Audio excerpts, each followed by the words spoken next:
So in this video we'll be discussing clavicle and shoulder in orthopedics. So mechanism of injury is falling on an outstretched hand. So clavicles, there are certain peculiarities. So it is the only horizontally arranged long bone. The medial 2/3 is tubular and the lateral 1/3 is flat. So that is why the most common site of clavicle fracture is at this junction. So junction of medial 2/3 and lateral 1/3. And then it is the only long bone to ossify in membrane. It is the first bone to start ossifying and last bone to finish ossification. It has two primary centers of ossification. It starts ossifying in the 5th week of intrauterine life. Okay, and then moving on to displacements of the clavicle fracture. See, the medial fragment is pulled up because of the sternocleidomastoid, and the lateral fragment is pulled down by the weight of the pectoralis muscle and also because of the weight of the arm. Okay, so the most common complication is malunion. Other complications are brachial plexus injury and subclavian vessels injury, and non-union, which is very rare.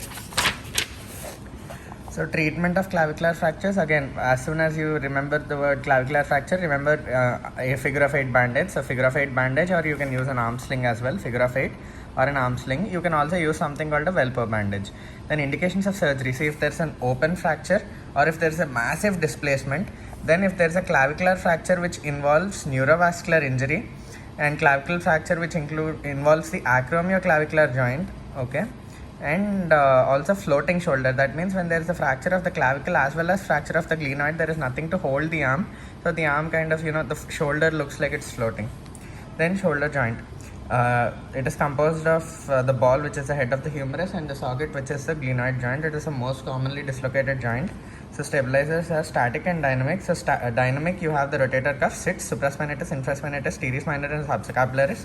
And static, you have the capsule, okay, then the labrum, then the deltoid muscle, and then the biceps tendon, okay.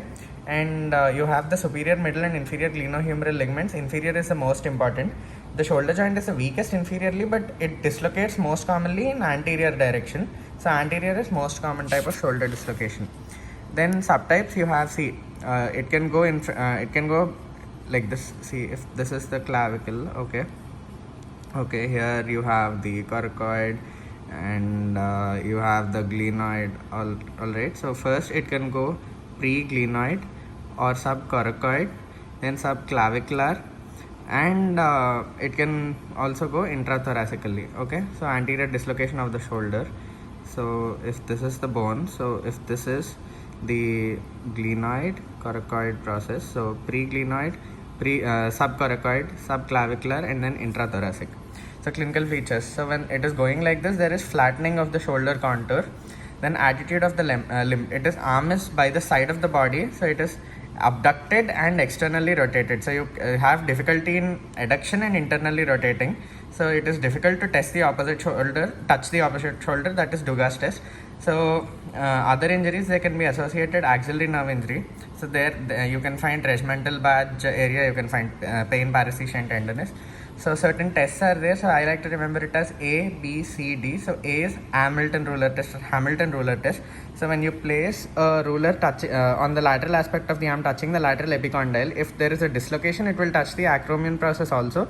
But if there is no dislocation, it can't touch the acromion. If there is a dislocation, the acromion is exposed like this, so it can touch.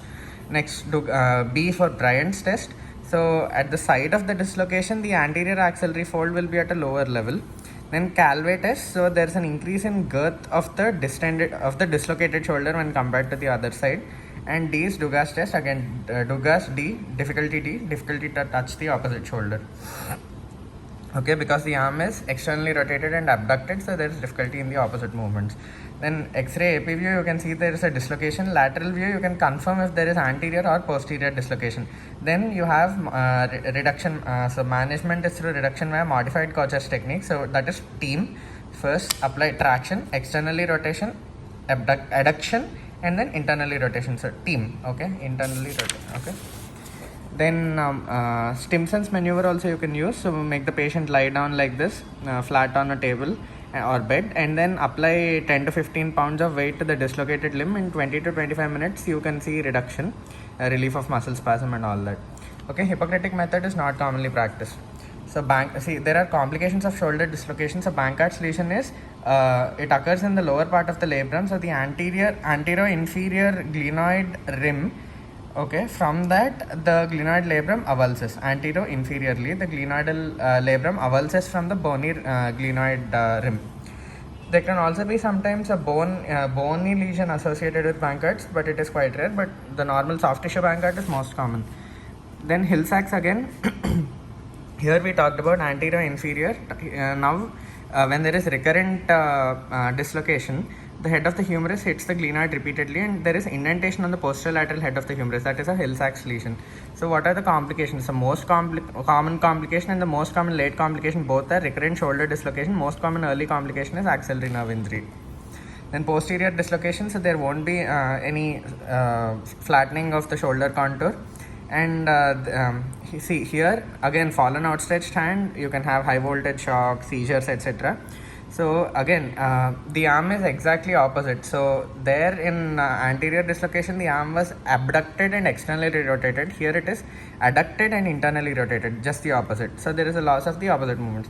Again, in X-ray you can see something called a light bulb sign, and lesions are reverse Bancards and reverse Hill sacks. Then inferior dislocation is also called luxatio erecta. It is extremely rare. It is a hyperabduction injury while you're falling down or something when you hold on to an object.